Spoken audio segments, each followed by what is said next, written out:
the email. Logging out of the lecture before class dismissal.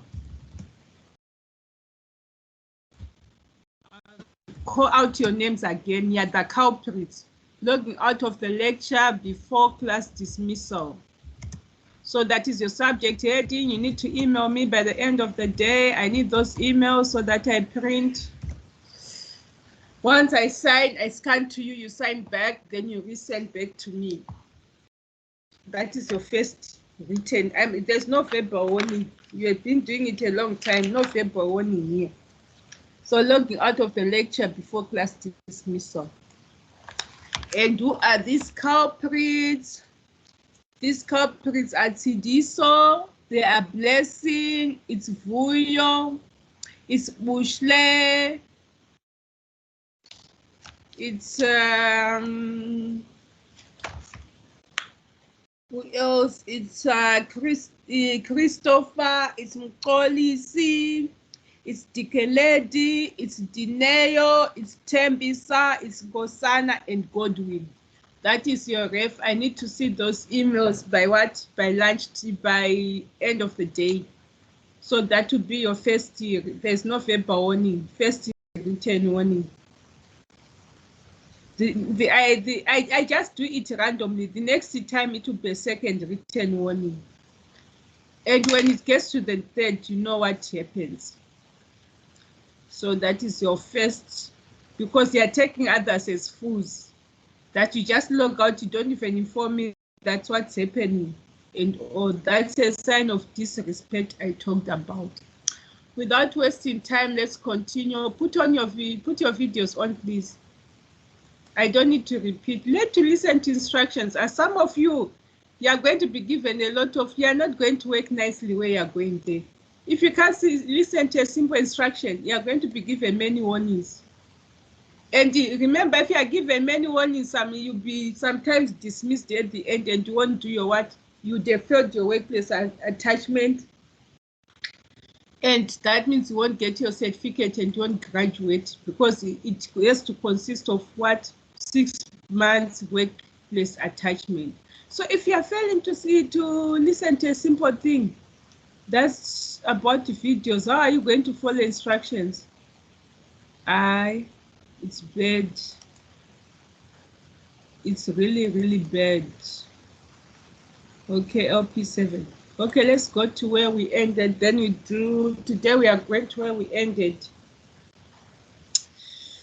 Then we do our formative and summative. Then we do the third one.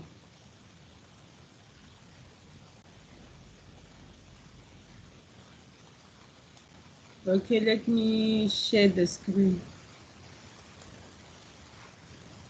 Learn to listen to instructions, please. Just learn to follow instructions. I said you be with your video on. Some of you are still with their videos off. That's a sign of not following instructions as well.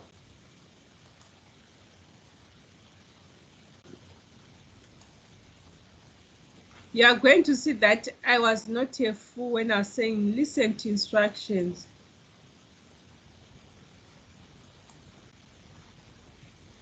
Because it is going to help you when you go very soon to your workplaces next month, that it is going to help you when you are following instructions.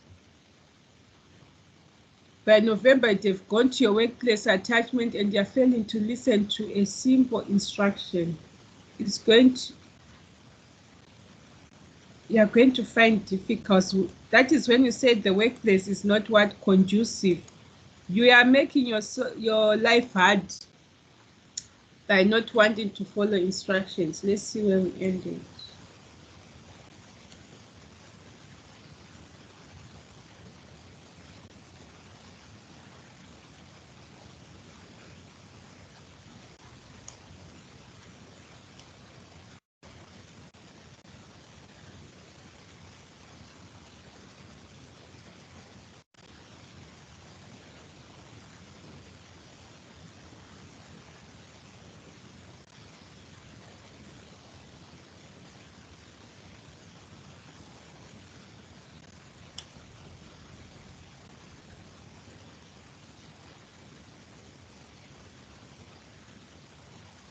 Okay, let's just go to critical path analysis here, where I said it is the longest. It is the time which is taken with we are calculating the longest time to finish a project. We are calculating the longest time to finish a project, which is critical path analysis.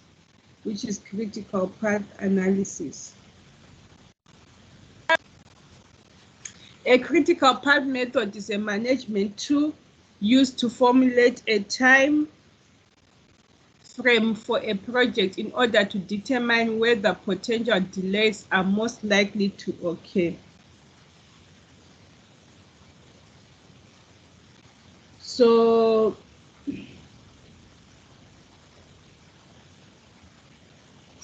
a critical path method is a management tool used to formulate a time frame for a project in order to determine whether potential delays are likely to occur. So it is calculating the longest time a project is supposed to finish, just in case there'll be unforeseen circumstances like employees getting sick, being absent from work, resource shortage, there's maybe the delivery came late and all.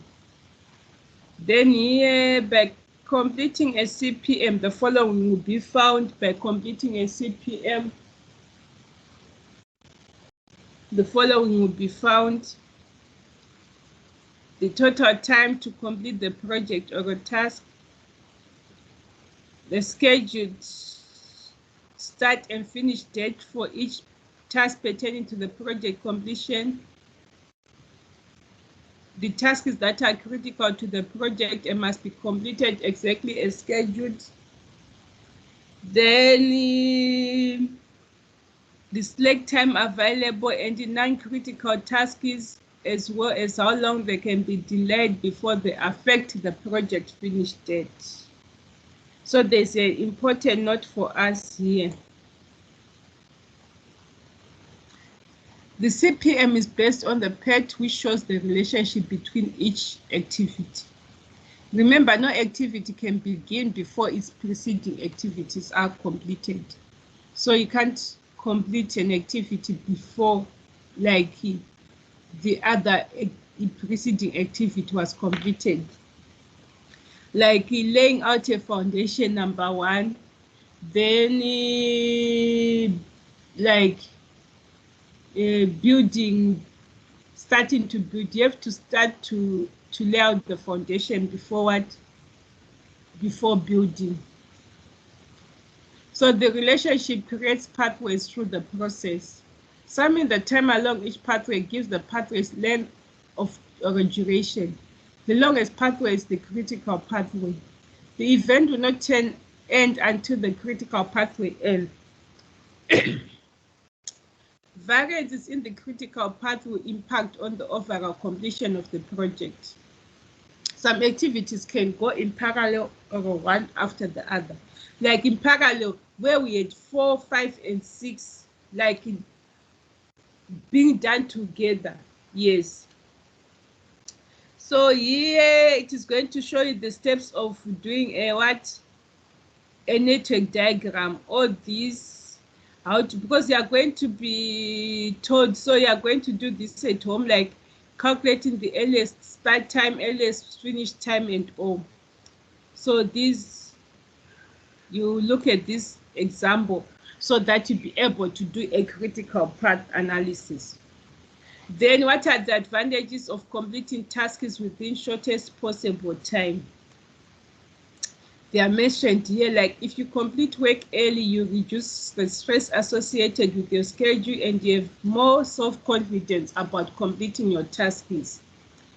Then additionally, a person's work is likely to be higher quality if tasks are made early. Attention to detail can suffer when a person is hiring to finish the project and all. So all those are the advantages. Then identifying resources. We have two main resources. Human resources are the people who are going, or the personnel who is going to do the job. Then capital resources, these are the tools and infrastructure which is going to be used to do the job. So there is a process of identifying your resources, and it has 4 steps. You identify the activity for a task of job. You allocate resources to each activity. You determine the resource quantity required. You determine the duration, how long the resource is required. Then creating a time diary. We need to start by defining what is a time diary. A time diary is a useful tool for showing you where your time is spent each day. It's a detailed report of what activity you carry out, what time you do them, and how long each activity takes you to complete. This includes all your activities from the time you get up to when you go back to bed. You should note down every activity you do, not just those you consider to be work. So include when you brush your teeth, what time you ate your lunch, what time you went to the supermarket, when you popped to the loo, what time you did the laundry, and so on. So that is a time diary of showing how you spent your time for the day. Then what is the purpose of the time diary? Of course, it helps you to improve efficiency, but what other purpose does it do? Activities that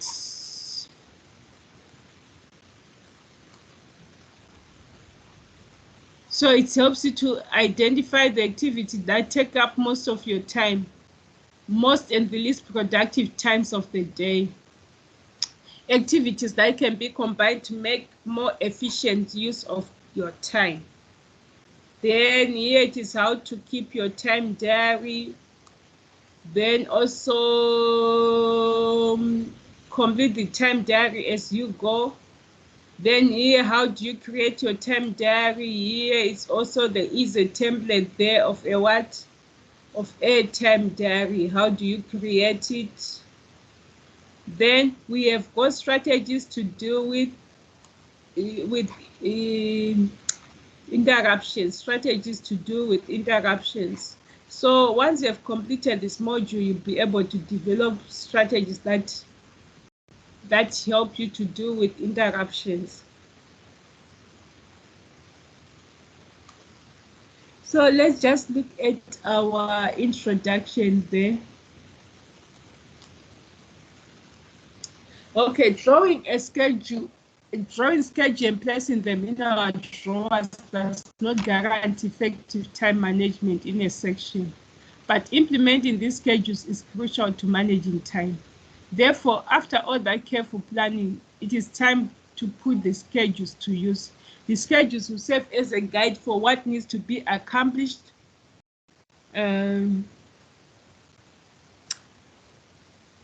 The schedule serves as a guide for what needs to be accomplished by whom and in what specific time frame.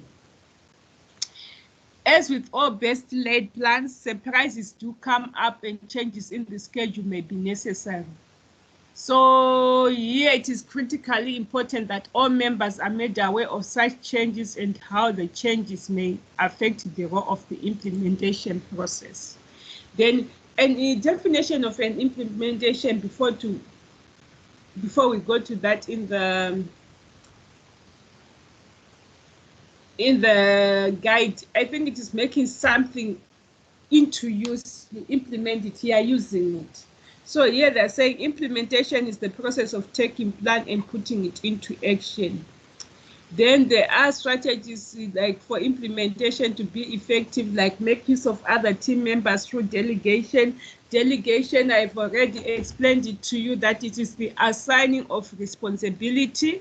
Who assigns responsibility? The manager assigns responsibility to what? To subordinates. Then we have communication task and task requirements. So here it is critically important that employees understand your procedures, tasks to be completed, and the time frames. So they are saying when communicating with team members or employees, remember the following tips. Yes, we are just going to name them, but if you say describe and explain, you need to do it. Like be consistent. You then explain Like, what do you mean by be consistent? Like here they're saying, don't allow your communication to wander. Speak and act as one, never waver. Avoid signs that can be interpreted by employees as a lack of commitment or understanding of the program. If you aren't certain of the answer to a question, don't shoot from the tip. Here, speak with clarity. Here, context and credibility. Being credible. So it's credibility. Coming from the word credible. Context and credibility are everything here. We have got also how to identify and manage possible interruptions. So here, if we don't identify possible interruption, it is going to be a key barrier to managing our time effectively. And if it's a key barrier to managing our time effectively, it then becomes a barrier to success. Okay, so they're explaining that how to identify and manage possible interruptions. So here, how do you like tips to understand and manage interruptions? Keep an interrupters log. So this is a interrupters what log. So they're saying this is a simple record of the interruptions you experience in the course of the day. Analyze and conquer interruptions. They then explain it. Put your phone to work for you, not against you. So don't be on the phone for a long time. Yes, they're saying a little bit of planning can go a long way in working to control telephone interruptions, which many people experience all day long. So if you're on a deadline or your focus needs to be intense and not interrupted, use your phone voicemail to screen calls or have an assistant do with messages for you. Okay, this way you can do with calls by priority and at the times that suit you. In fact, the telephone time can be planned into your schedule and so become a normal part of your working day. Then here, catch your breath. Then learn to say no. Then available and unavailable what time. Then invitation only time. Then uncontrollable what interruptions. Okay. Uncontrollable what interruptions.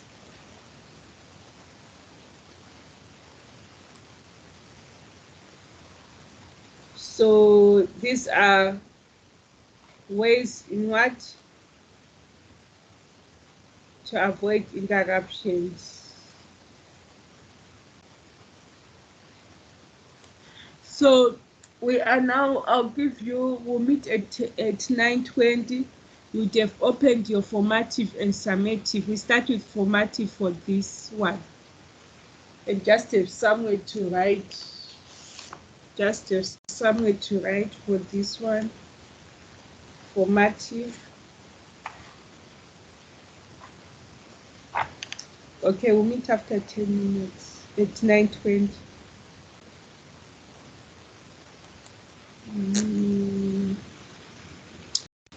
Okay, we'll meet at 9:20.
Okay, let's be back and let's start with our formative assessment. I'll share, stop sharing. I'll share our formative assessment. Let's start with the formative assessment.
Okay, it's still opening.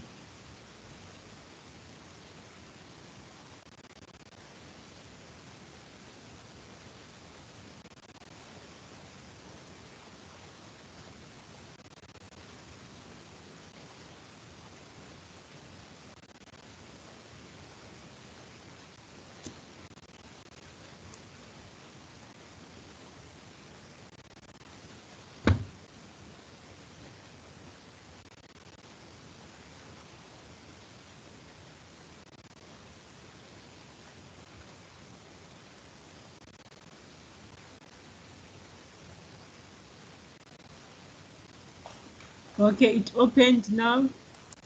Let me share with you.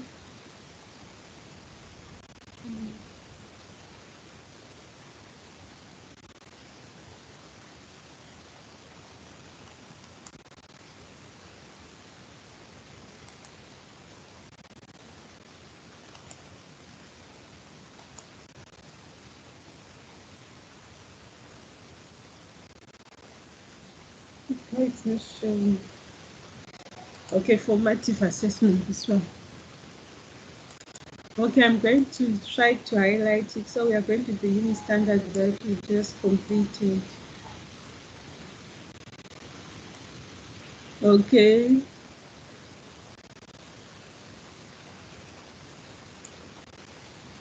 Okay, uni standard 114589.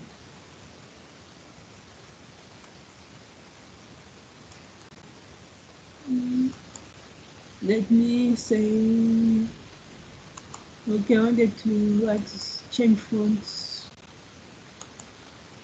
change the fonts.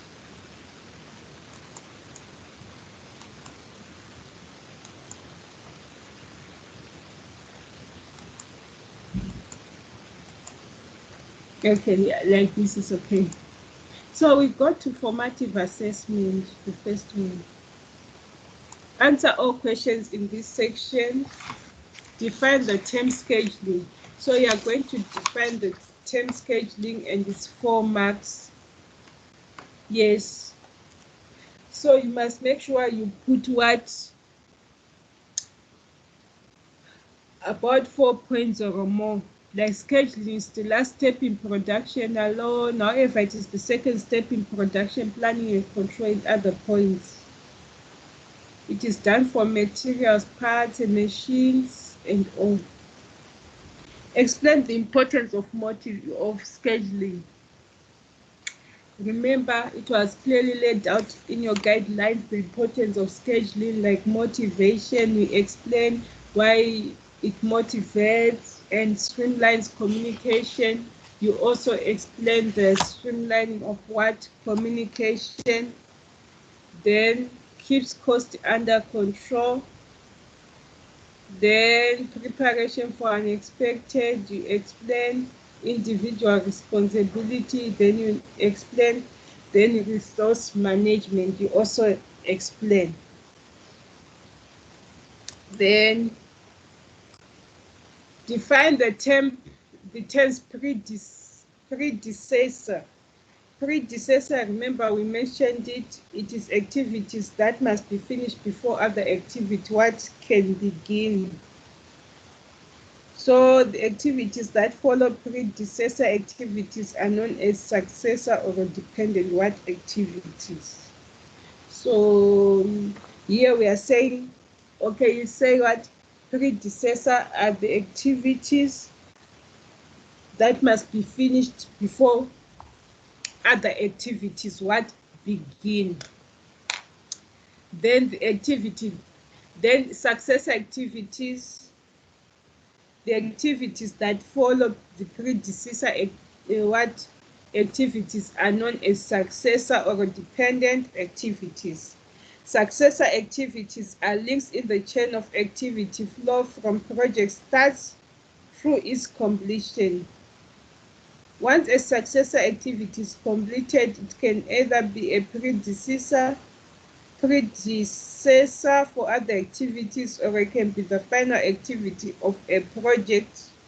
Some successor activities can be completed what concurrently, so you just explain them. Study the diagram below. Which activity is the predecessor? So here, which activity is the predecessor? Predecessor, it's activity A. Activity A is the predecessor. You can't start activity B without completing activity A. So here activity A is the predecessor. Sorry, predecessor. Okay, 1 minute.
Okay, thank you. So activity A is the predecessor. Then we go to the third question. Explain the benefits of completing scheduled tasks with the shortest possible time at a specified due date. So you explain the advantages as we talked about them. Question 4. During the critical and calculate the critical and non-critical part for the year-end function. Calculate for the critical and the non-critical part for the year-end function.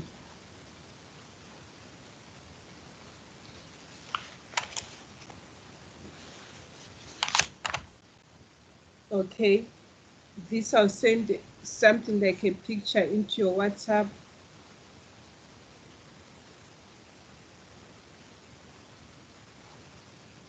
Question 4, I'll send a picture on your WhatsApp. Question 4 for Marty. Question 4. The picture, I just know that is for question 4.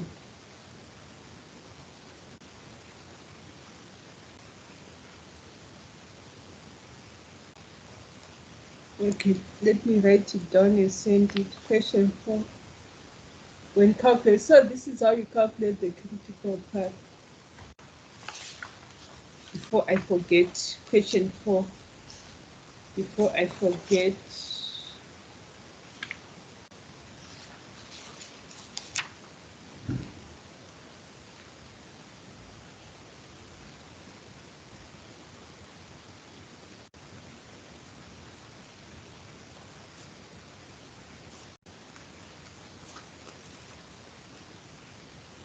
Okay, just my pen. Okay, just 5 minutes.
Okay,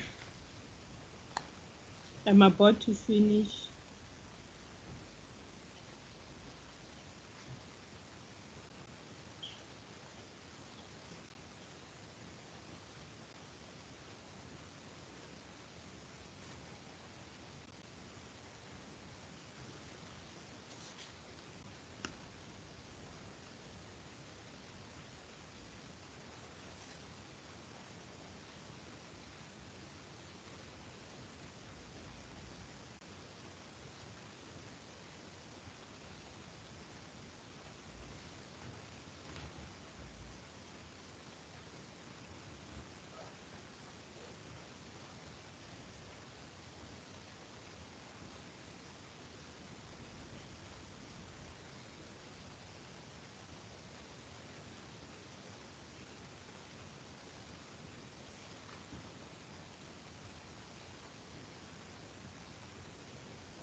Okay, then you go to question 5. Explain the schedule development process.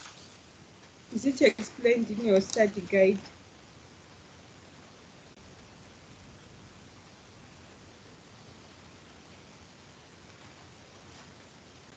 I'll see if it's explained that you have to explain the schedule development process, especially explain it as a table. You have to explain it as a table. 10 marks, you have to explain it as a table. So question 5, just note you explain it as a table, like the first column, what to do and how to do it. Question 5 here. Question 5.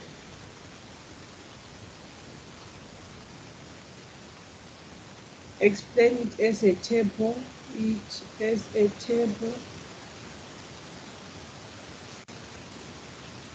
What to do.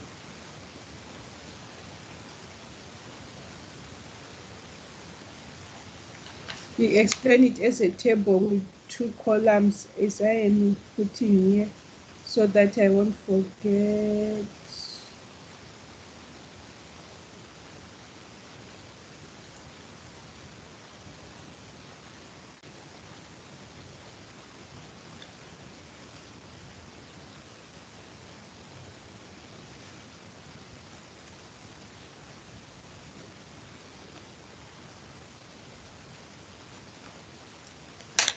Then I'll only do one step for you here. One, determine the tasks to be placed in the schedule.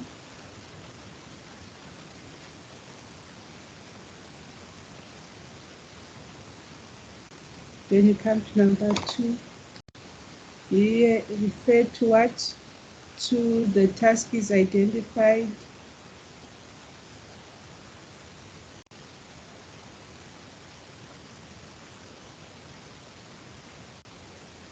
Update the list when necessary.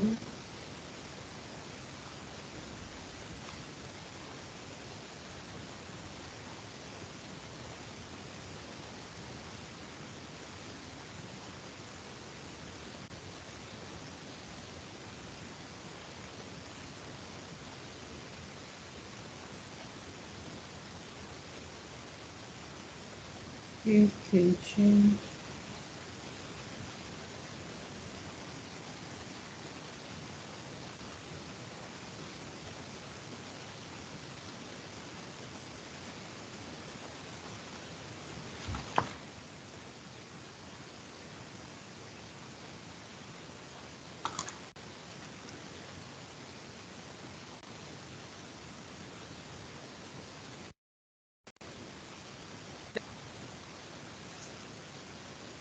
Okay, let's go to the other question.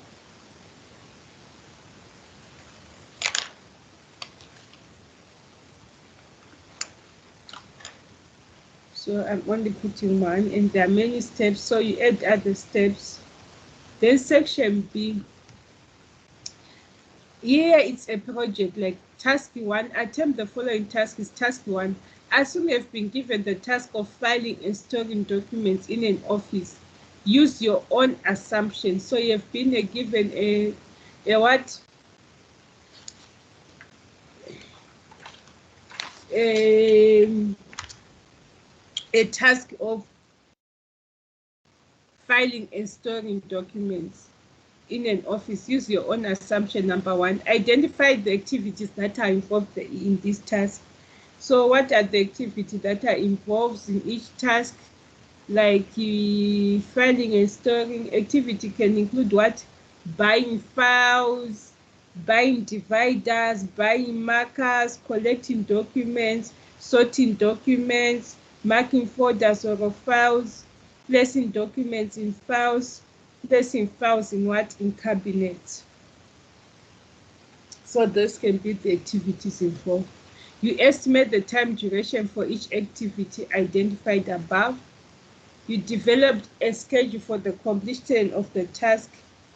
Yes, so you now develop a schedule for the completion of the what? Of the task. Yes. Then number 4, you develop a critical path analysis and identify the critical path and list all non-critical what activities here. Number 4. Then the third task, list your daily tasks below. Do not place them in any particular order. Just list them. So you just list your daily activities in any particular way. Yes. Not even putting them what in order if you yes. Then you now sort out and prioritize these tasks according to the types and deadlines. Use the urgency and importance zone classification. Now when you've listed them in one, you now place them on this diagram. Urgent but not important tasks, urgent and important tasks, not urgent and not important tasks, important and not urgent tasks here, after I've listed them. So that is it for your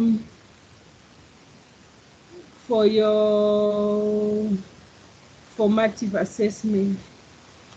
Okay, let's quickly go and just 5 minutes break. Let's go to the summative. I need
Let's open the summative. Let's do the summative before we go for break. Stop sharing. Let me open the summative.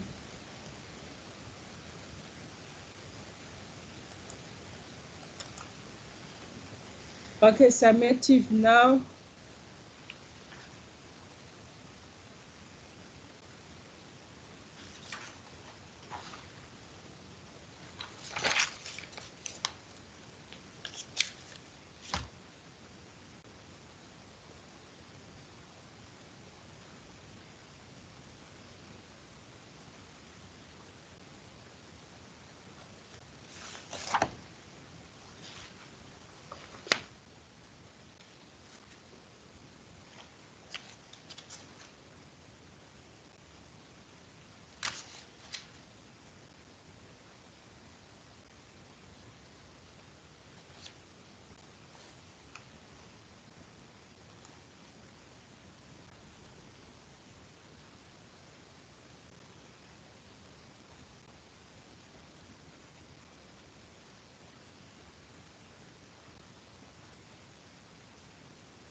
Okay, let me share.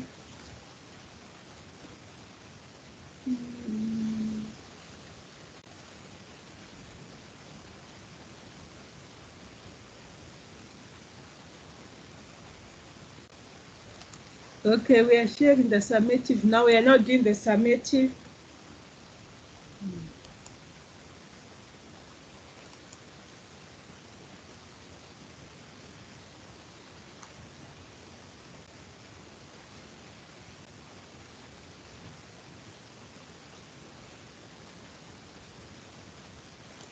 Okay, 114589. So here.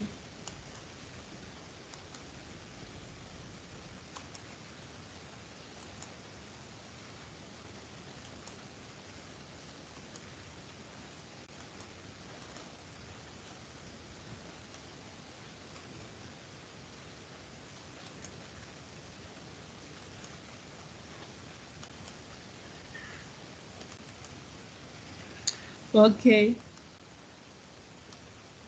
Here, knowledge questionnaire. Answer all questions in this section. Use the information below. Develop a schedule. So here you are supposed to develop a schedule.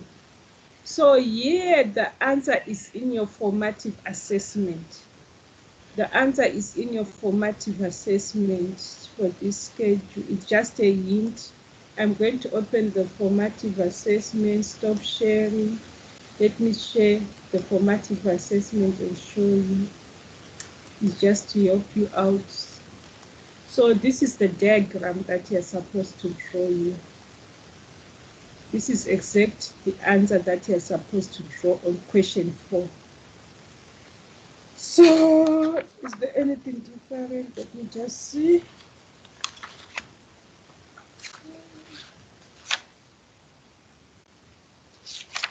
There's nothing that is different. There's nothing that is different. This is the answer that you're supposed to draw. So it's just a hint to help you. The answer for that question is in question 4 formative. So this is the diagram that you're just supposed to draw. You can even copy, then paste it there. So it's just a hint. I'm closing this one now. That was just a hint that that answer is in your formative. So you can even copy and paste that one. So I'm now stopping sharing. Let's go back to our summative. That was just a hint to help you. So we are done with question 1. We go to question 2. Okay, forgive my background. Study the diagram below. D, E, and K. Which activity is the predecessor to E? Which activity is the predecessor to E? Of course, it's D. It's D. The answer is D. Which activity is the successor of D? The answer is E. Which activity is the predecessor to E? The answer is D. Which activity is the successor of D, it's E. So the answer is DE. D and E. For number 1, it's D. For number 2, it's E. Then explain the importance of and function of task scheduling. You just explain according to your guideline the function, the importance of task scheduling. Then you go to our summative. Let me make it bigger. Oh, there's a presentation. Which presentation needs to be done there? Oh,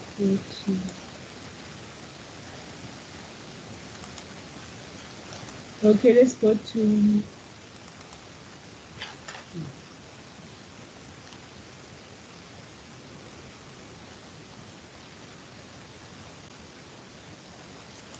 section B. Attempt the following task is task 1.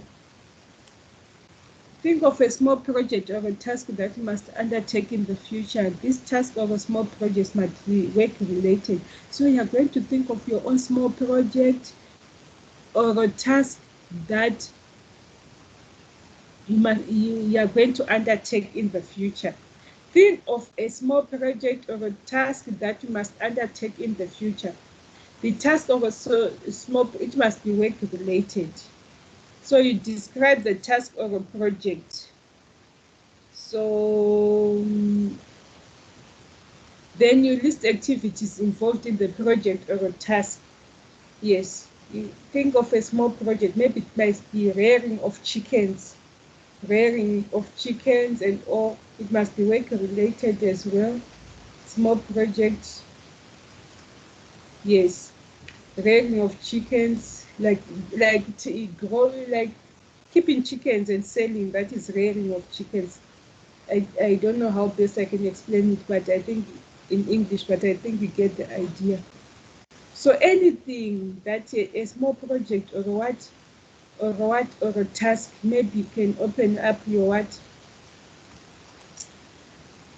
internet cafe, like you want to, or even teaching the extra lessons for learners, high school, yeah, whatever you want to do.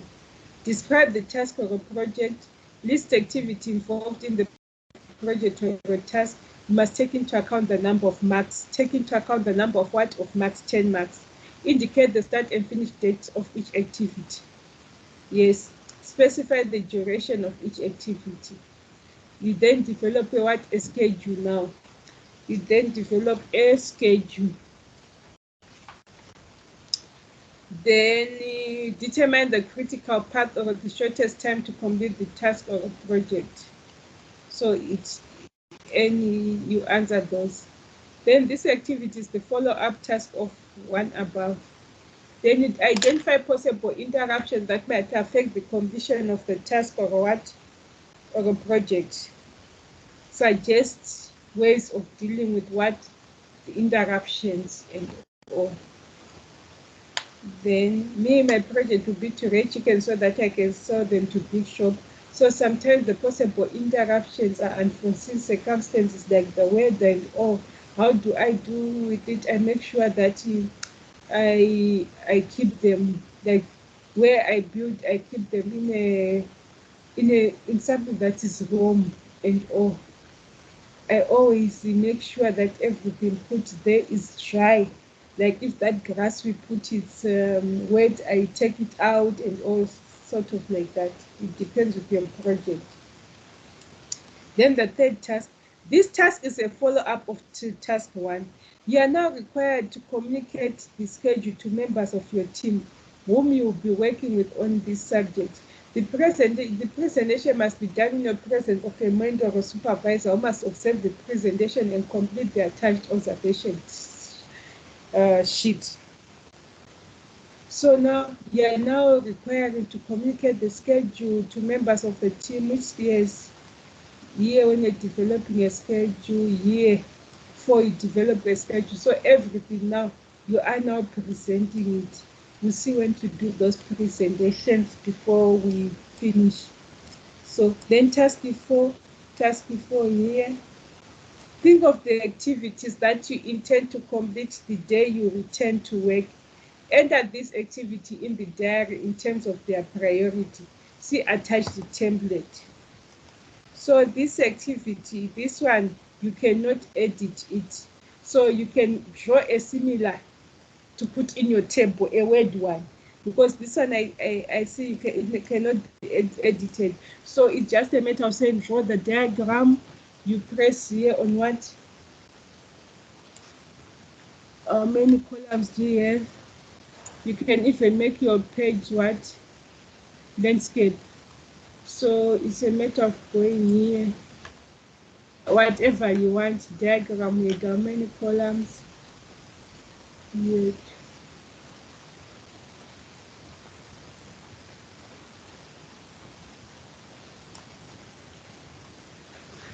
Okay, I think it's 6 and 7, I think.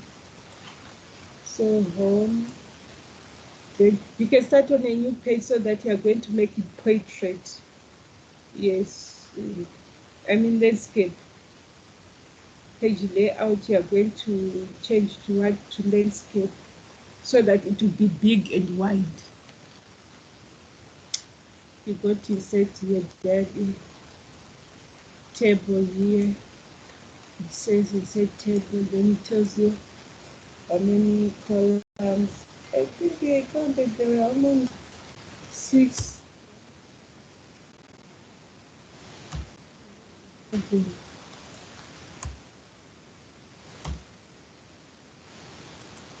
Then it starts to put for you here. You can, so if you make it landscape, it is going to be very wide. Yes, to change. So you start on a new page so that you change that page layout. So because here I see, so I'm going to say undo, undo, undo. Because this I see can't be edited. So you draw the same diagram, then they say think of activities. So you're thinking of activities that you need to complete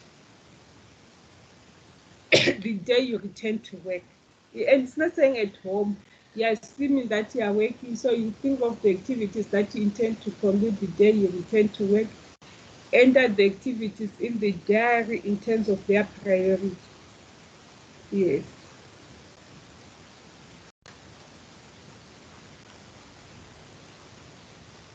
So yeah.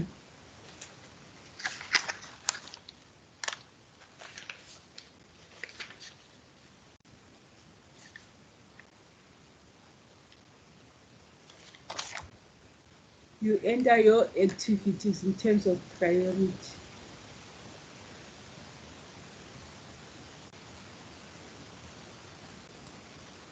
Okay, so that is it for our formative and summative. We can go for break and come back at 10:40. When you come back, we are just going to start with a new unit standard just for a few minutes. Then those who present, let me list the people, like the order of presentation. It's in your in your WhatsApp group, on your WhatsApp group. So far, it's only Dikele, the promise, Refiliwe, and Pule who presented. So I'll be naming according to the order of the what? Of the presentations. And no delay again today. So just to go according to your order, that if one is finishes, I know Bongumus will present. I know Dine will present. I know Felicity will present after Dine, and all the orders. Okay. So the order, we are going to use the order on your WhatsApp. Okay, let's go for a break. We'll come back at 10:40.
back. Let's all be back and put our videos on. Then you open the last unit standard for this unit. I'm going to share for you. I'll share for you on the screen. Yes, I'm waiting for you to put your video on.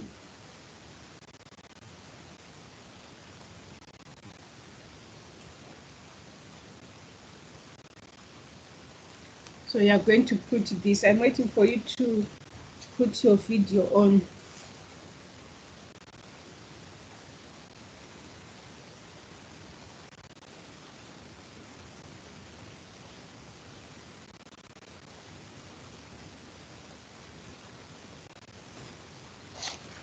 Okay, I'm seeing so that I wait for you to put your video on. Okay, I'm waiting for you to put your video on. We are then going to go to this unit standard. After this, we take a break while we are doing our assessment. I've discovered that even some of you haven't submitted summative and formative form, of which you have to do that. You have to submit your summative and formative form. You should have done it long time. What should be pending now, it should be 6 and 7 and 8. But nevertheless, take your time to do your assessments, but follow the due dates. Follow the due date. No one is going to go to workplace attachment with pending assessments. And when it's very important to contact me if I put for you not yet competent. If I put you not yet competent, you have to contact me. Then we can set up even a video call or a WhatsApp call. When you've opened your assessment, I also open on my side. Then I tell you where you should correct and all. For some of you, be at workplace as you've already at workplace assessments when I give you the results. So, how about Bushle, Promise, Blessing, Dineus, Bashla? Why are you not putting your videos on? I'm speaking to every one of you. Put on your videos. Put on your videos. In class, you're told to put on your what? Your videos. Okay, let me wait for you. You are delaying us until everyone has put on their videos. It's just a thing that you have to listen to. Stop delaying us. I'll wait for you. Bushle, Bashle, Promise. I'm seeing you here. Blessing, you put on your video, then you went back not to put on your video. Why?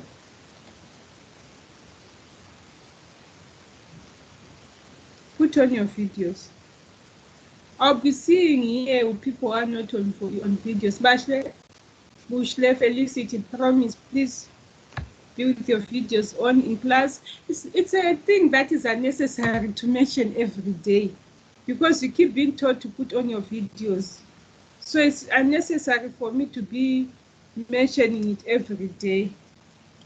Just a matter of respecting instructions and taking heed of instructions.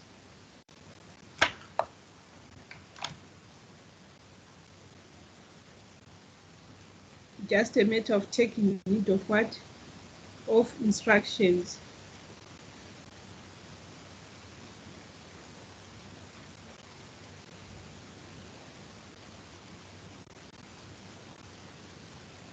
Okay, we are still waiting. You are delaying us.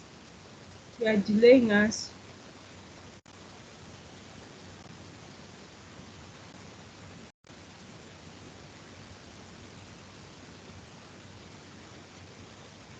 I'm still waiting for those without videos on. Bachelor Bush, they never gave me any excuses. Felicity never gave me any excuses today, which I don't know. We are waiting for you to put on your videos before we start. It's very unnecessary to keep mentioning it every day.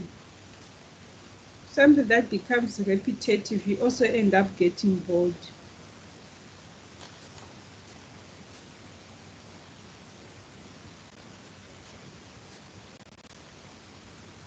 We are waiting for you.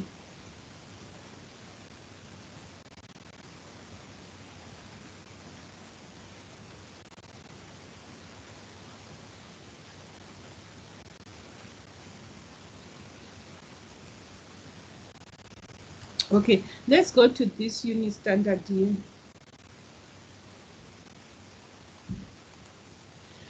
Okay, use knowledge of self to make a life decision in the creative world. Remember, our module was about personal development. Our module was about personal development. So that is what we'll be doing.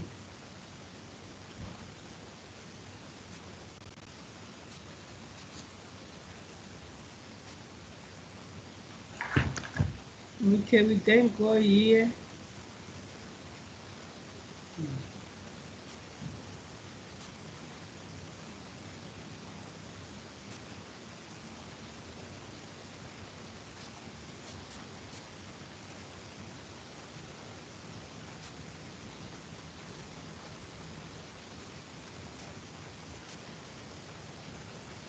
Reflection of self as a unique creative individual. Reflection on self as a unique creative individual. So here, when you complete this module, you should be able to reflect yourself as a unique creative individual. Here, there's just an introduction about your value as a person, your rights and all. For interest sake, let's just see what it says. Trusting your individual uniqueness challenges you to lay yourself open. Okay, let's just have a look at the introduction. People are not equal in value or worth, so that's why there is uniqueness in people, in abilities, in strength, in weaknesses.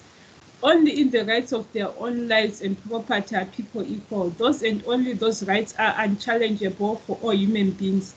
By nature, no one is an automatic or natural right to anything else in life. Moreover, beyond the equality of individual property rights, nothing can or should be equal between human beings. Profound differences exist among people as their self-made qualities such as character development and skill, self-worth, and extrinsic worth, aspects of intelligence, self-esteem, life-lifting capacity, and psychoas, pleasures capacity. Psychoas, pleasures capacity. Oh, it's just an introduction. Okay, let's leave that. Let's go to this one now. Definition of key terms. Here it defines what is personality. Here we are going to get a definition of what is personality. We are now defining the key terms. Remember, this module was about personal development. Personality is the set of psychological traits and mechanisms within the individuals that are organized and relatively enduring and that influence his or her interaction with and adaptations to the environment. It can also be defined as the unique and relatively enduring set of behaviors, feelings, thoughts, and motives that characterize an individual. So that is personality. We then get to trait. It's defined as a disposition to behave consistently, like being constant, not changing in a particular way. Then you've got the being inferior.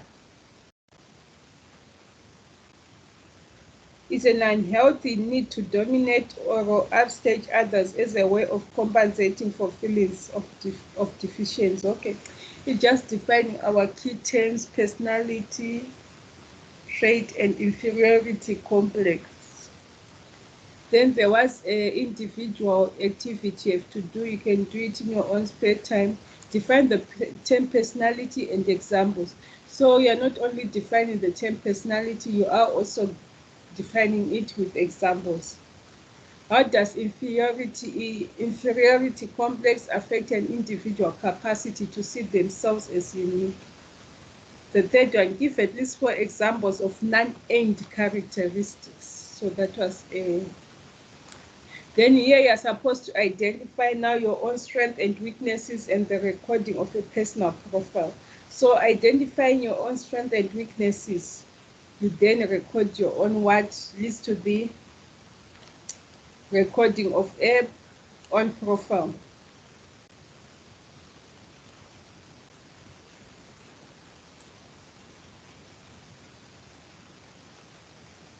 So here are the examples of typical people's strength and weakness. Like here, strength, forceful, enthusiastic, trustworthy, respectful, tolerant, observant, optimistic. You're always positive in everything you do, caring, generous. Then practical, considerate, self-assured. We go to weakness. Weaknesses examples can be fearful, obstructive, pushy, loose-tongued, mistrustful, rude, passive, aggressive, all those. So these are examples of strengths and weaknesses. They are all listed.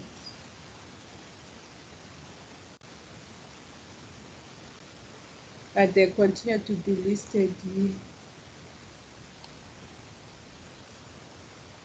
So now you have to put your own strength and you put your own weaknesses.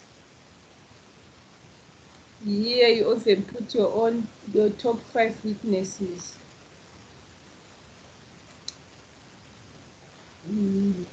Then here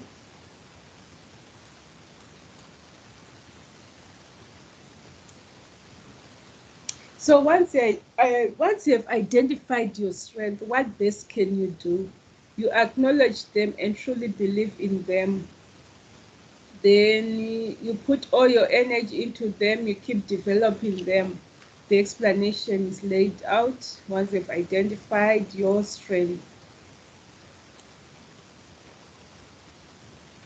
So as well as your weaknesses, you must take them into account when making career decisions. You must look at it at the other side. You must not be hard on yourself. Then now this is a personal profile. You have identified your strengths, weaknesses, opportunities, and traits to make up a personal profile.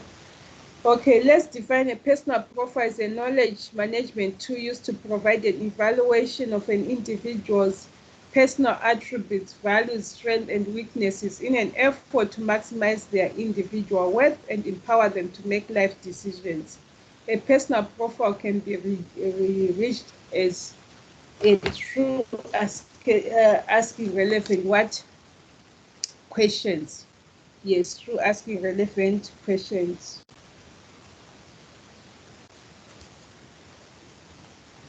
Then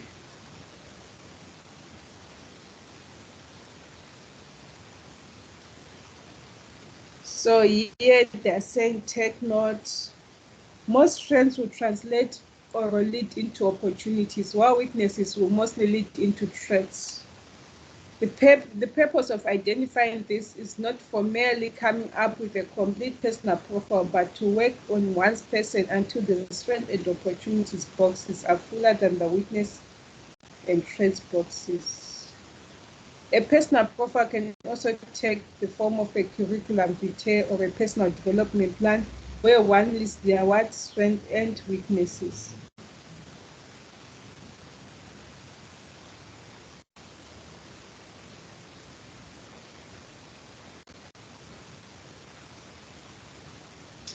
So we then go here.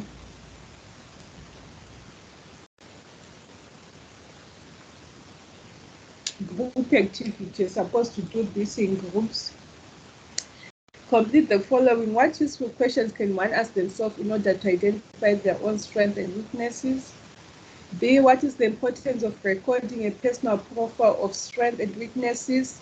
C, discuss the best way to arrive at a personal profile and prepare a personal profile for each learner of your group. D, evaluate the importance of likes and dislikes in relation to the decision making in life. Then there's a practical activity here. What are your strengths and weaknesses? You list your strengths and weaknesses here in the boxes below. And above, we're given a list of strengths and weaknesses. Then you've got personal aspirations, interests, abilities, and dislikes. Then they're saying we all have personal aspirations, interests, abilities, likes, and dislikes here. So everyone, you've got your aspiration, you've got your interests, you've got your likes, you've got your what? Your dislikes as well.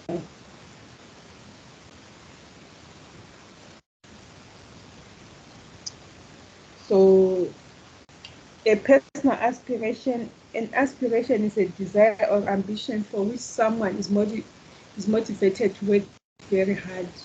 An example of an aspiration is to be a famous singer. A personal aspiration must be yours. It must be written by you for you. It does not matter what others think of it. It only matters if it is good for you. Okay. So here can be an example of a personal mission statement. Let's just have a look at it. So a personal mission statement must be 100 to 350 words long.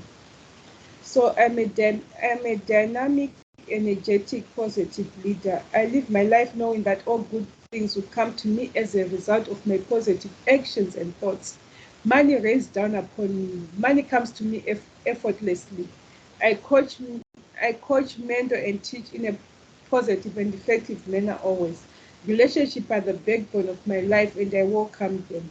I keep in touch with old friends and find new ones all the time. I'm positive and magnetic. I'm learning, growing, and getting better every day in every way. My statement should always be positive, and as if they have already happened, it should be done in a way that is like writing goals.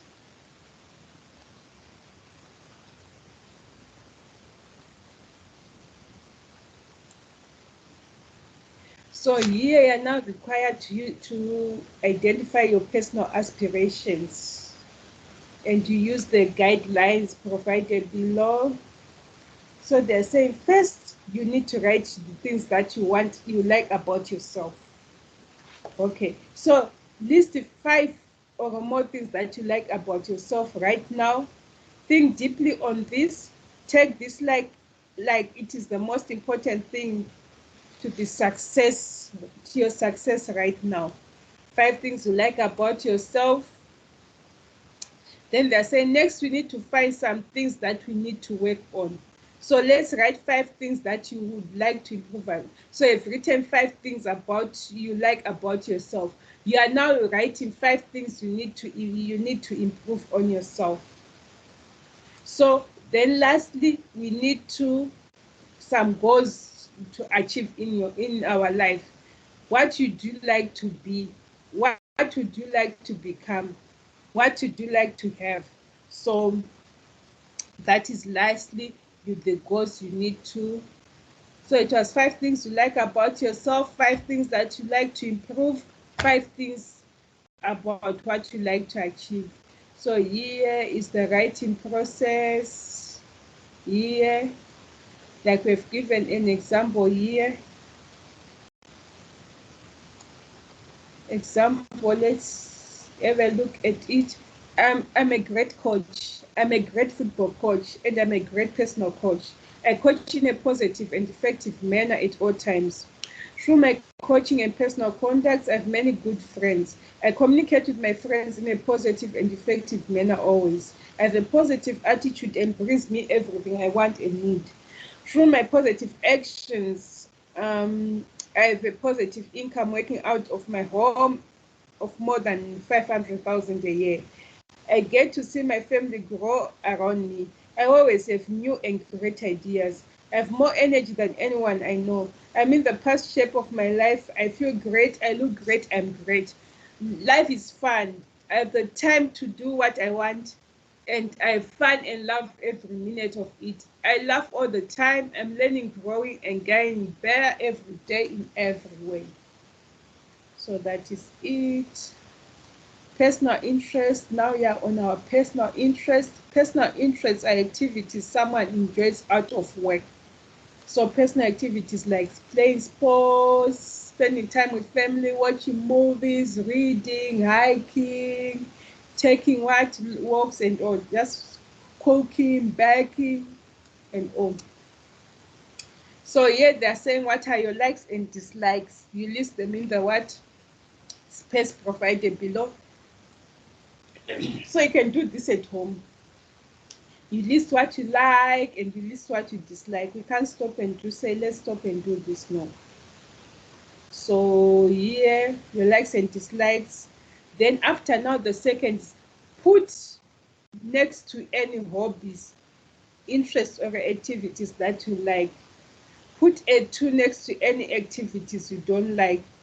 Then put a circle around the 3 things you like the most. So here you're putting a 1 on the what? On here, everything. Playing sports, if I like it, I put a 1. Then if I don't like it, I put a 2. Then after that, I'm now going to circle the 3 things that you like the most. So if you like drawing, you put a 1. If you don't like it, you put a 2. Then after the things you like, after the ones, you're now going to choose the most you like. Yes. Then how do you identify and document of unique creative what qualities? So we are now going to talk about identification and documentation of all unique creative what qualities. How is it done? So here, creativity is a central source of meaning in our lives. Most of the things that are interesting, important, and human are the result of creativity. When we are creative, we feel like we are living more fully than during the rest of the life. The excitement of the artists and the ESO or the scientists in the lab comes from the ideal fulfillment we all hope to get from life, and so rarely do. Creative individuals have the following unique creative qualities. Here, the creative individuals. Self-disciplined and all these creative, if you say you're creative individuals, these are the qualities you need to be having. All these, they are listed, a special kind of perception, able to integrate. The list is so long. Ability to concentrate, less repressive or defensive. All this is the list that, yes, if you are creative. Then there is an individual activity. Define creativity and how it helps in personal development. What are unique creative qualities and how can one identify their own? So that is it.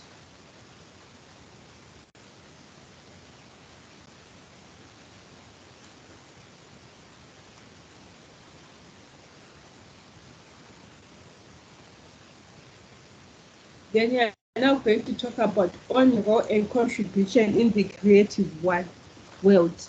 Of course, now you are saying you are creative, but what does it help in the world, in the creative world? Yes. There is an introduction, and there is a saying that, okay, we are defining creativity, that the ability, the state of quality of being creative, the ability to transcend traditional ideas and to create meaningful new ideas. So here they're just defining creativity, then they define the creative world. So let's see what happens in the creative world. Creativity is the act of turning new and imaginative ideas into reality. Creativity is characterized by the ability to perceive the world in new ways, to find hidden patterns, to make connections between seemingly unrelated occurrences, and to generate solutions. Creativity involves 2 processes: thinking, then producing. If you have ideas but don't act on them, you are imaginative but what? Not creative. So this is just defining the creative world. Okay, let's go to this diagram. Okay, now it talks about the components of creativity. When we say there is creativity, what do we mean? So there's expertise. Expertise is the ability to do the work. Yes, like do you have the expertise to do it? Yes, defining as technical, procedural, and intellectual knowledge. Then you also have creative thinking skills. What are creative thinking skills? How flexibly and imaginatively people approach problems. Then motivation, intrinsic is more effective than extrinsic. Intrinsic, like I said, motivation, it comes from within. Then extrinsic is monetary. Yeah, like offering, like intrinsic motivation.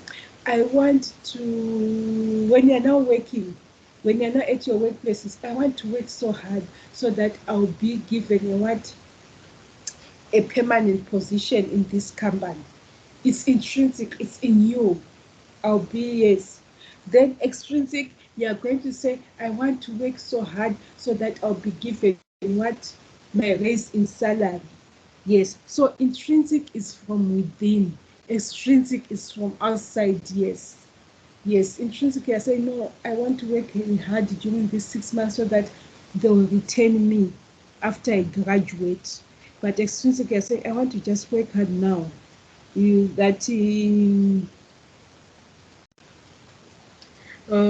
um, I will have, they give me monetary reward. So that is what we say. Then here they say a product is creative when it is novel and appropriate. A novel product is original and not predictable. The bigger the concept and the more the product stimulates further work and ideas, the more the product is effective. Okay, let's just do this activity and take a short break. So after doing that now, we have got a theory-based activity. Define creativity and explain how it helps in personal development. So you must be able to learn or take into detail. The question is saying you don't only define creativity, but you explain how it helps in personal development. If you end on defining creativity, you have not answered the whole questions, because the question is saying, and explain how it helps in personal development. Then what are unique creative qualities and how can one identify their own?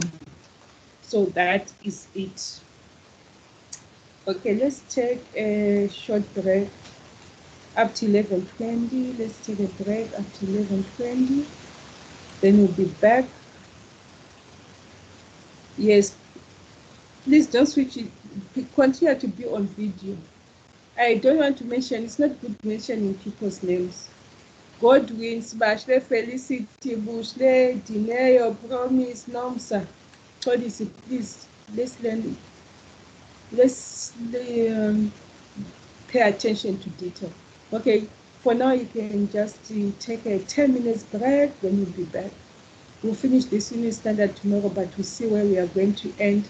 After we end, we'll give each other a small break, 15 minutes break, then we go to the presentations.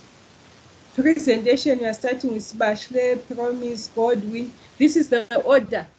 Sibashle, Promise, Godwin, Vuyo, Lindo, Joannis, Christopher, Notando, Tembisa, Morena, Bongumusa, Nomsa, Palesa, Bushle, Christopher, Blessing, Sidiso, and Kosan. So Sibashle, Promise, Godwin, Vuyo, like that. It's just going according to the order of how I laid out in the WhatsApp group. But we are skipping those who presented. Those who presented are Dikele, the Promise, Refilwe, and Kule.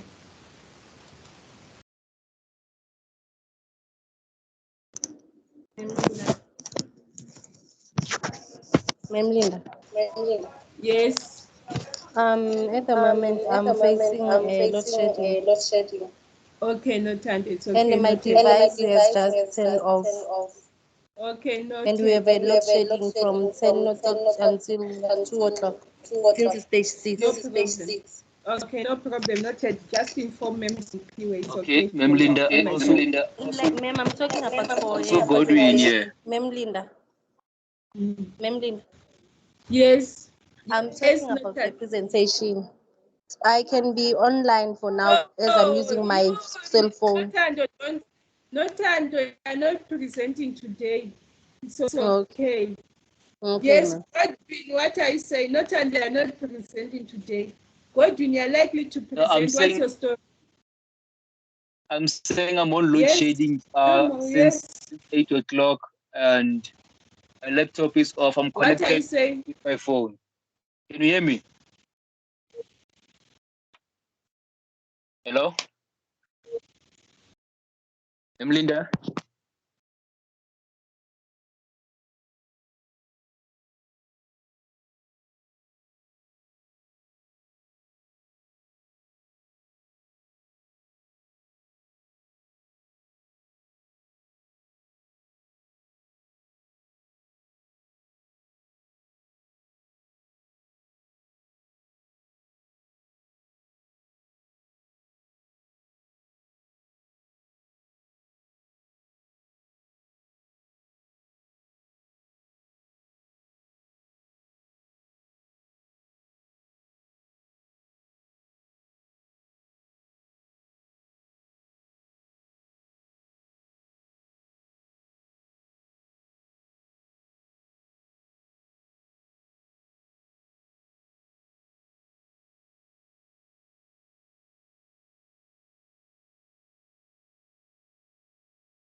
Okay, I'm back. Let's just finish until 12.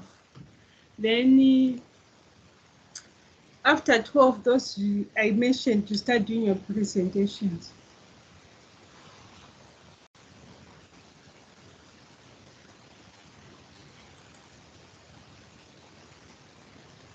Linda. Yes. Johannes, yes. Yes, Godwin. Johannes, yes. Yes, I would like to present. Okay, you'll be the first. All right. After a 12. All right. Okay, I'm just doing my mic. I don't see. Okay. You be the first. That's the thing.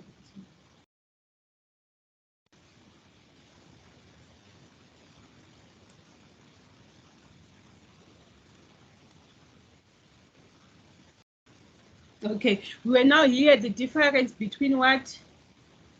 The difference between individuals' creative role and that of the creative industry. That's where we were, the difference between individual creative role and that of the creative industry. So here there are the differences mentioned that as old products are replaced by new, creativity is the identifying factor changing the way we do things. Like long time ago, there were typewriters before the invention of desktop computers. Then there were the desktop computers. Now we have even laptops. We have even flat disk screen computers. That is technology as well. The invention of automotive industry is creativity, is technology. Then here we've got characteristic of creativity, creative personality. Like if you say you've got a creative personality, what does it entail? I'll just do a few examples. Creative individuals have a great deal of energy, but they are also often quiet and at rest. Creative individuals tend to be smart, yet also naive at the same time. Creative individuals have a combination of playfulness and discipline, or responsibility and irresponsibility. And the list goes on. That if you term yourself creative, what does it entail? Then you've got now the creative industry here. So creative industry has the origin in individual creativity, skills, and talent. They have a potential to create wealth and jobs through the generation and use of intellectual property. So here there are creative industries, music, performing arts, film, television, radio, advertising, games, interactive content, writing, publishing, architecture, design, and visual arts. So here they're saying creative industries are evolving, and they're also a force of the global economy. So the world is rapidly changing and putting creativity at the forefront. They've also now automated vehicles. That is a computer very soon. Okay, yeah, there is a synopsis. Technology provides new possibilities for artists in the creation of their works as new outlets for their creativity, as a means of promoting and distributing their work. Okay, that is just describing creative world. Then the values and attitude of a particular creative world, their values, the attitude dimension.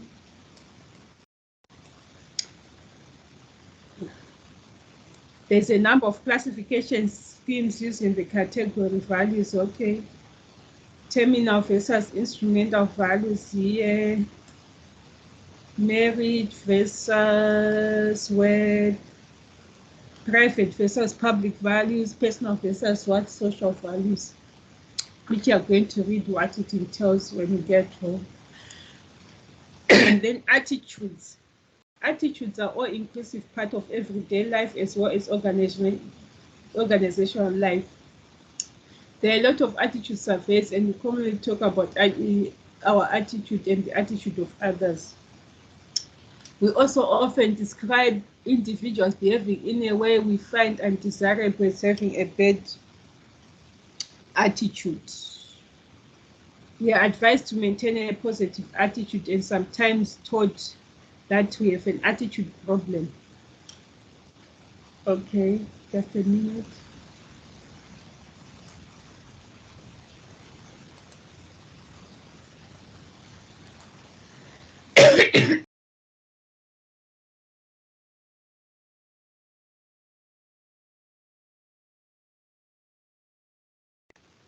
My apologies.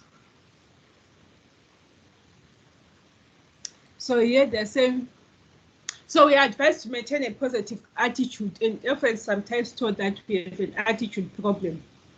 But what is really meant is that we have a behavioral problem. Our attitude are a complex collection of feelings, beliefs, and expectations regarding the people, organization, and other things we encounter. So here they are now saying what our attitude, how our attitude formed, maintained, and changed, how our attitude related to work behavior. So here they are now defining attitude, that is a mental state that exerts influence on people's response to people, objects, and situations. They define attitude here. Here they define attitude and values, that our ethical behavior consists of attitude and values.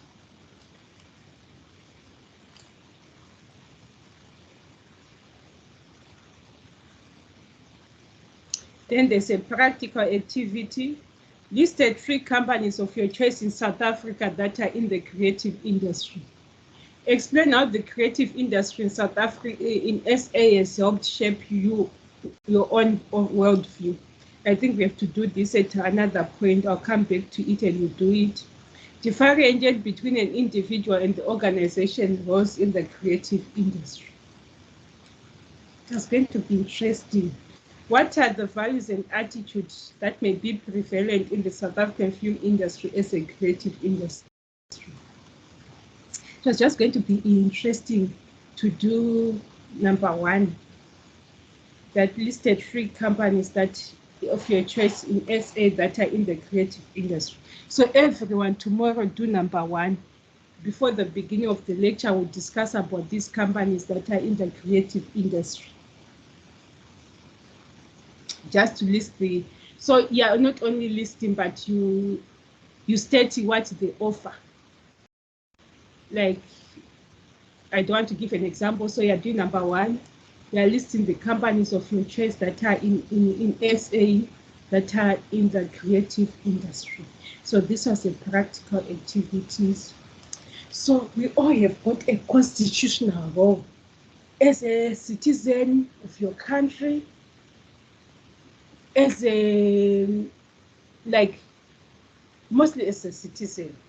The constitutional role of the learner in SA law, in South African law, as a learner, you've got a what? A constitutional role. We start by defining what is human rights. Human rights are called natural rights. It is argued that they belong to people just because they are human beings. People are entitled to them regardless of where they live in the world or of their position in society. It doesn't matter what a person's race, sex, age, class, language, beliefs, culture, or religion is, or how much money or education a person has.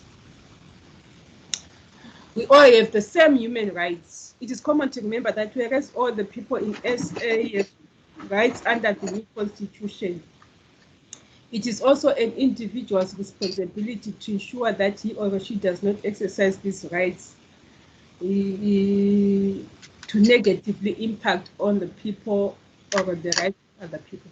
So here we've got the Bill of Rights. So here, let's just read the synopsis. What does it contain? Most people would put human rights that are based on basic values such as respect for human life and human dignity. But not all people agree on the interpretation of such rights and how they should be put into practice. There's also a debate about which human rights are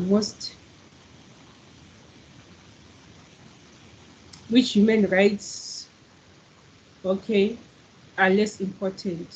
So your homework also is going to be to look at the Bill of Rights in the South African constitutions. The human rights that will be in the human rights of the South African Constitution contains the human rights that will be protected in SA. So it is to look at the Bill of Rights of SA as your homework. You have to. So here are some examples of rights and your duty. Like human rights there, the right to be equal before the law, your duty to respect other people even if they're different to you and to accept they're equal to you. The right to life, what is your duty? Not to hate someone so as to threaten their life. The right to freedom and security of the person, not to abuse your, what you have as a duty, you don't have to abuse your partner or your children in the privacy of your home. Then no slavery or forced labor, not to allow your children to go to work when they're very young. So here there are human rights and your duty as well. They are mentioned here. So the practical activities, in person obtain a copy of the South African Bill of Rights, explain your own role as a responsible person.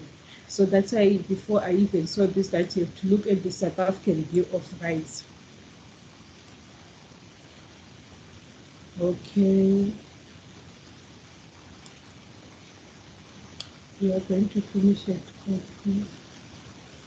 Strategies to deal with these life situations. So here, when you complete this module, you'll be able to do with different life situations. There is an introduction there, how to do with different life situations. Like imagine this situation, one day everything seems great in your world, maybe not perfect, but overall things are going to plan. And then something happens, you lose your job or someone you love, or your home, or maybe even your health. It isn't fair, you don't deserve it, you didn't see it coming, you didn't plan for it. So just an introduction. So how do you do with personal crisis now when this years? How do you do with difficult situations? Make acceptance an immediate priority. Accept it. Accept that this is the situation you are going through. Remove fear from your vocabulary. Is it fair? And you must remove the word what? Fair. Focus on the life lesson. What is this situation trying to teach me? What is this last challenge trying to teach me? Then talk about it. Ask for help. Then other strategies here. Being assertive, application of effective negotiation techniques, accepting positive or negative criticism. So these are the strategies to deal with difficult situations. Here, instructions to the facilitator. We are ending here. Ask learners to explore ways to deal with difficult situations in life. Record and discuss learners' feedback. Ask learners to discuss which ways are appropriate for a particular situation. Record and discuss learners' feedback. We have already been mentioned that, okay, remove the word fair, accept it, and all. So, what is your role as a learner? Like support systems and role of the learner in them. So, a support system is an established way of helping individuals find solutions to individual issues and crises by belonging to a system that specifically discusses issues of like nature. So support systems can be groups, individuals, tech hubs, support websites, and all. So support systems, what can they take? They can take the form of the following: mentoring, peer support, workshops, telephone discussions, group discussions, technological support, emotional support. Like here now, they are not discussion like in Informational support, instrumental support, what is it and what does it entail? Social support, technical and specialist support. So we are going to end on this. Let's look at this synopsis that some learners often lack confidence as a result of the previous negative experiences. This can make them very vulnerable and doubt their own abilities. Encouragement and constructive feedback are particularly important to these learners as along with the new learning. You may also be trying to undo previous damage in some situations. Learners should be referred to appropriate support services where the level and nature of the need extends beyond basic support services explained above. So we are ending here. Tomorrow we must also go to our formative and summative assessment. Then you can take a break to write the assessments. Then you continue with our LP8. So we ended here. Okay, so we are going to meet at take a small 6 minutes break. Then we'll meet at 12 o'clock. So Joanne is offered to present. We were supposed to then Sibashle promise. Godwin wanted to say something, I was not sure. Because Sibashle promise Godwin Vuyo Lindo Joannis. So Joannis will start first.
We can start with the presentations.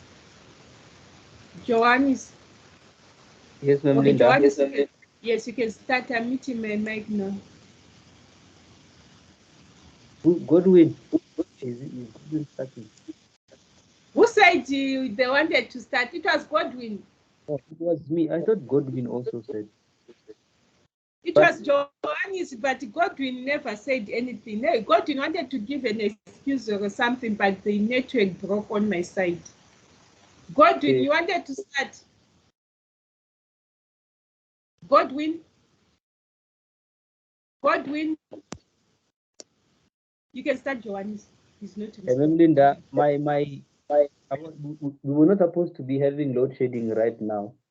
So the laptop just died, but I will do it on my phone. The one on my phone is not the one that has. It's just the Word document. No, it's fine. You do it another day. We want to. Linda, can you hear me? Yes, Godwin. Yeah, so I was saying my device, my laptop is off. I've only logged on with my phone, and the electricity will be back at 2:30. Is it okay if I start tomorrow in the morning? It's okay because you want a PowerPoint presentation. Okay. So who's next? It's Bashley. I hate that Smashley. Don't you? Smashley, I promise. I hate it if you don't respond. Smashley? Berlin. Yes, you can present. Okay. Okay, I'm muting my mic. Then I don't want any excuses. After Smashley, it's promise. Then maybe we can call it a day. Smashley, then promise. I'm muting my mic, Smashley. Go ahead. Ma'am, Promise did present.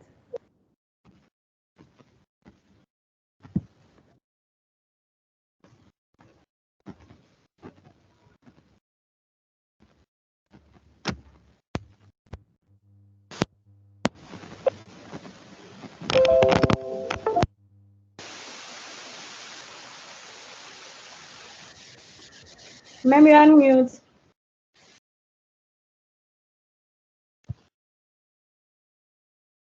Yes, promise did present. I remember. Thanks for the reminder. Yes. Then, Vuyo, you're going to present after Smashley. God, when you start tomorrow when the presentation starts, because I have to finish the module first and do formatting and summative. Okay, let's see. Go ahead, Splash. Vuyo, you are next. Vuyo, wherever you are, whether you're not in class or not, you are next. Can you see my screen?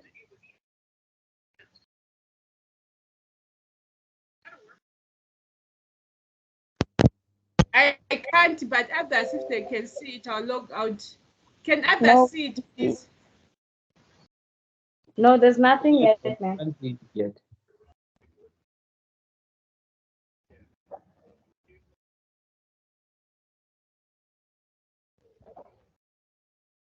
Okay, can anybody see my presentation?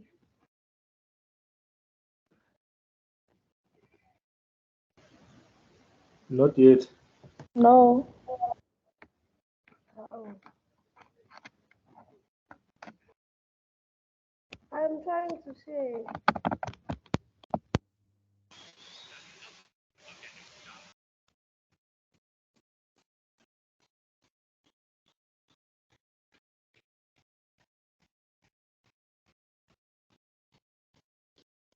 Okay, can you see now?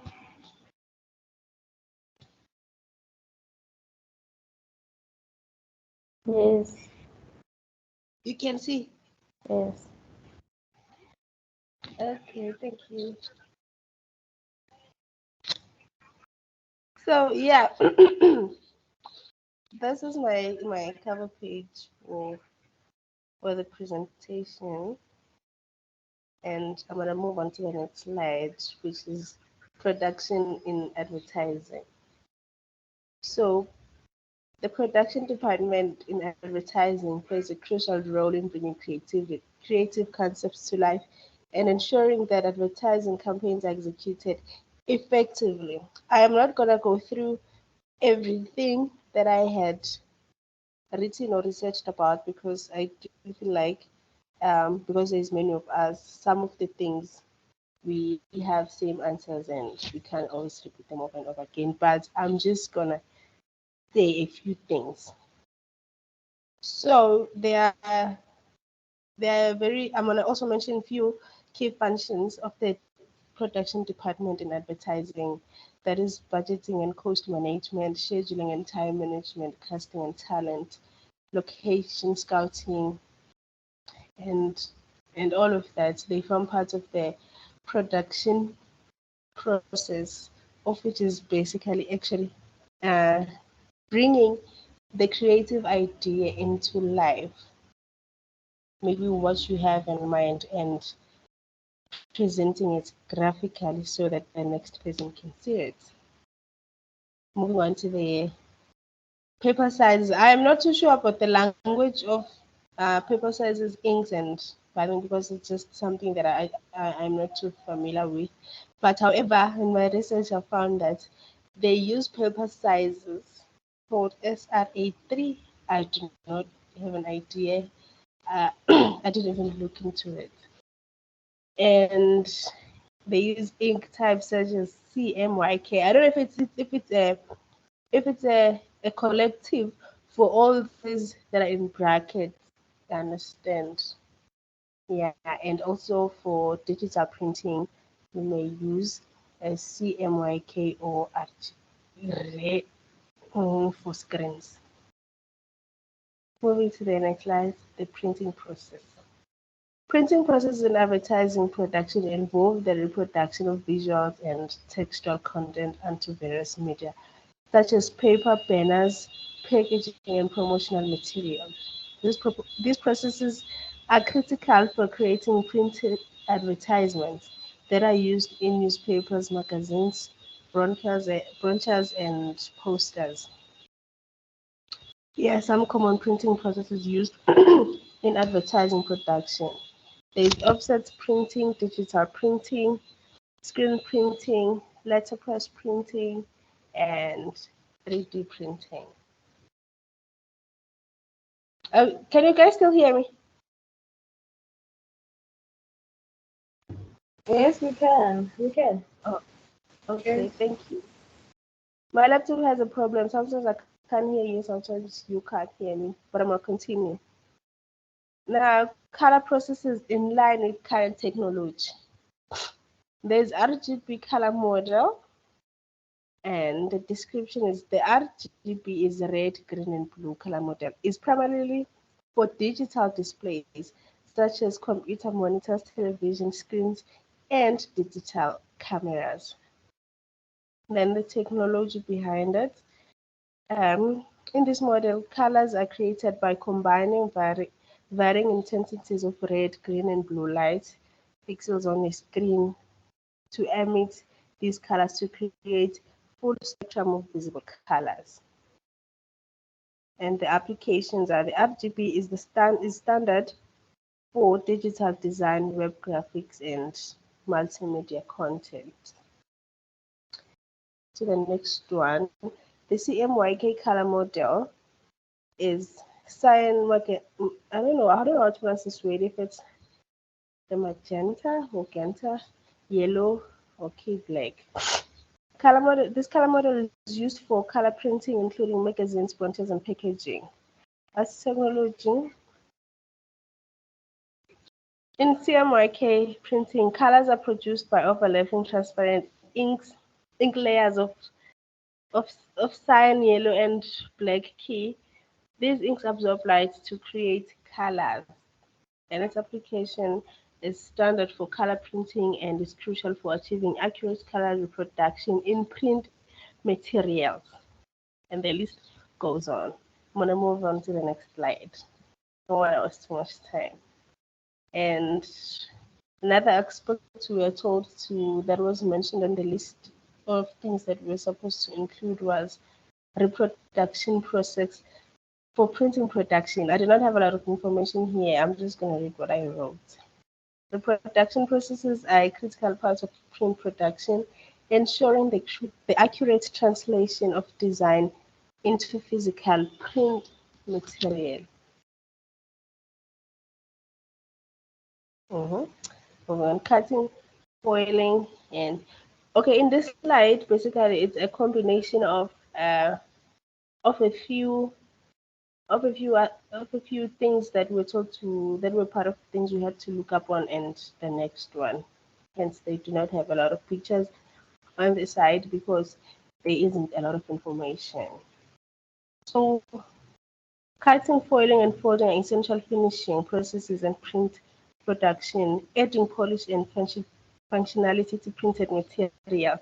Cutting involves trimming printed sheets to their final sizes or shape. Foiling is a process that adds metallic or colored foil to specific areas of printed materials.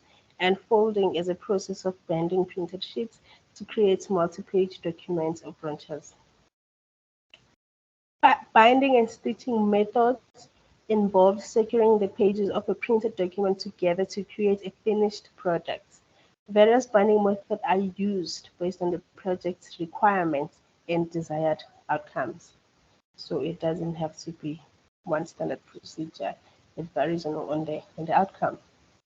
And direct mail advertising is the practice of sending printed materials such as postcards, catalogs, flyers, or letters to a carefully selected group of recipients with the aim of promoting product services or generating leads. Yeah, I think we all have these kinds of advertising in our phone. Because sometimes under your there's this tab on your emails that says promotions. That is where anything that's being promoted, I'll take it as advertisement as well, where they just throw it in. Going on to production process. So the production process goes as there's prepress, that is image preparation, including image manipulation, color correction, and proofing. And there's printing, offset, digital or screen printing depending on the project. Finishing includes cutting, binding, laminating, and embossing to create a professional looking final product. And quality control ensures the finished product meets the specification and is free from defects. That is when whatever it is that you're making, could be a postcard, could be a flyer, that is when it reaches its full production. That is when it's actually in its final stage. Okay, it's done because we're moving now to post-production according to production procedures. Now you have produced a flyer, and what comes after that? Now that you've made it, what is the next step? So that is post-production according to production procedures. And we have quality assurance, that is checking if the final product meets standards for accuracy, consistency, and presentation.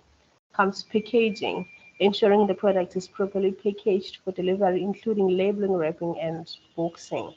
Shipping and distribution over to your client, coordinating the delivery of the product to its intended destination, including tracking and handling any logistic issues.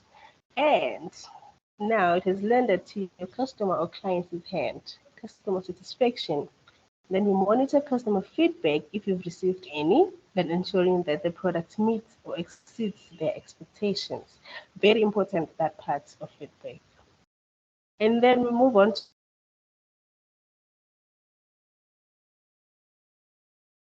to material. So this, sorry guys, yeah.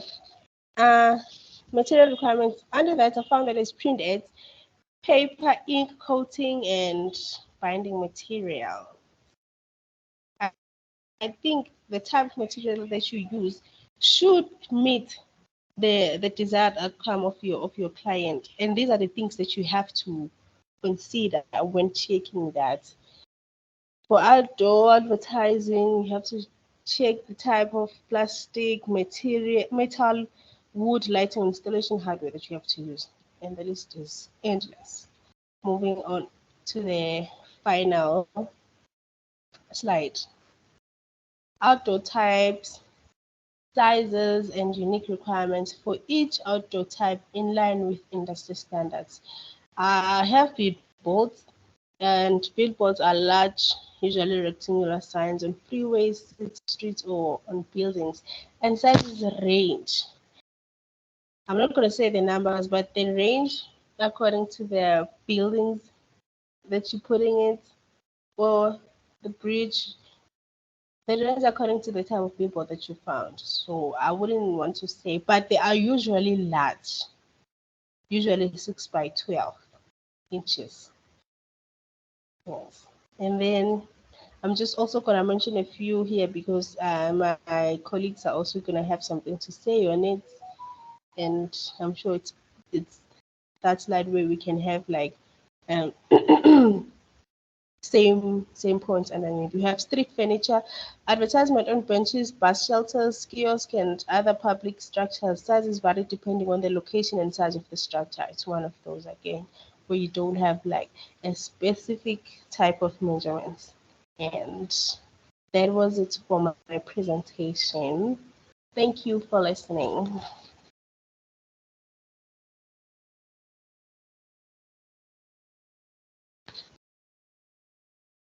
Much, Lorraine. Thank Can you you so hear me? much. Oh, Sebastian, thank you so much. Hello, I can hear guys. you. We can hear you.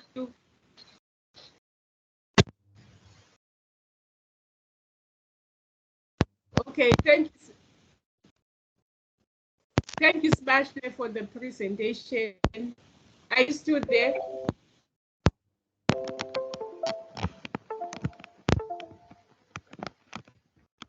I think it's a network from your side. But class, can you hear me? Yes, ma'am. Okay, Sebastian. I think she's having. Thank you so much for the presentation. Sebastian, are you hearing me?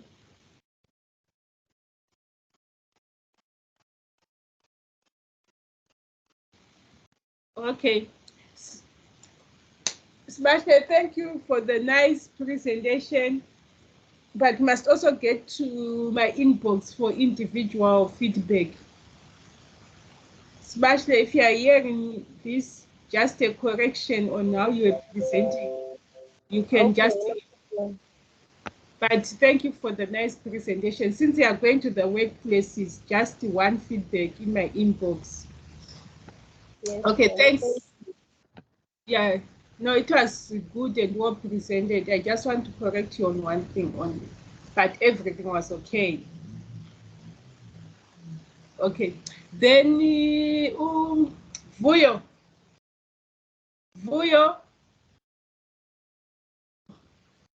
I think it's not even here. You see, it doesn't even report. Vuyo, are you there? Vuyo. This one, it doesn't even report. I've not seen him for a while. Vuyo, you must come to my inbox, and if you don't present tomorrow, then it's not yet competent. We have given you many chances. I don't even see him, and he doesn't come to my, like, he doesn't even report anything. Okay. So tomorrow, thanks, Master, for presenting. Tomorrow it's going to be Godwin, Vuyo, Lindo, Joannis, in that order. Tomorrow you are going to do a lot of people since you are going to finish this early. I'm going to start by finishing the module, then you go to our formative and summative. If you want help on your formative and summative, just shout for help in my inbox to avoid reassessment when you're at your workplaces. So tomorrow it's going to go like this going forward, and Friday I think we finish.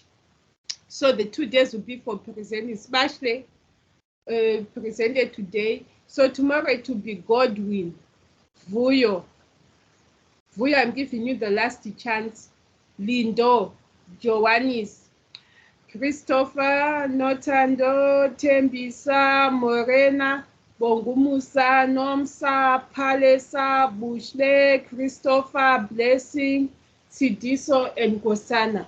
And tomorrow when you've got load shedding, you have to inform me so that you can present earlier than the others. Like after I say this is the presentation, if you think you've got load shedding and you are presenting tomorrow, I'll see where you are. Like what I said, Notant was not in any way going to present today, but Godwin was. So that's why, that's what I said. So, okay. For the 6 minutes, just do your work, and after I'll let you go out of the class. You finish your work. Some of you are still behind. Formative 4 and summative 4, very few submitted it. 5, 6, you see, 7. We have got a lot of work to do, guys. You shouldn't be playing around. You've got a lot of work to do.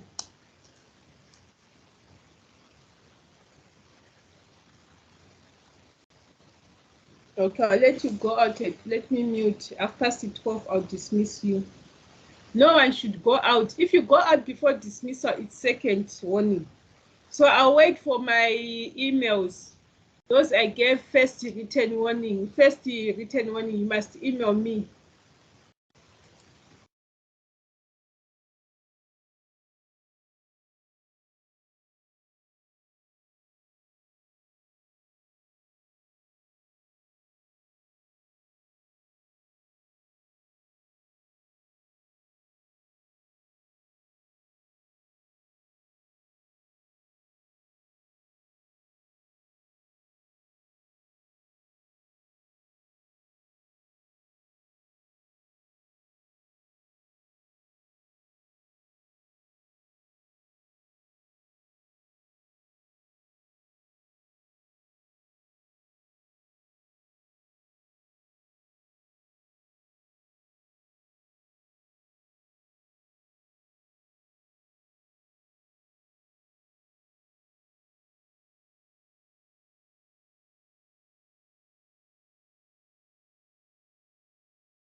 Okay, thank you so much.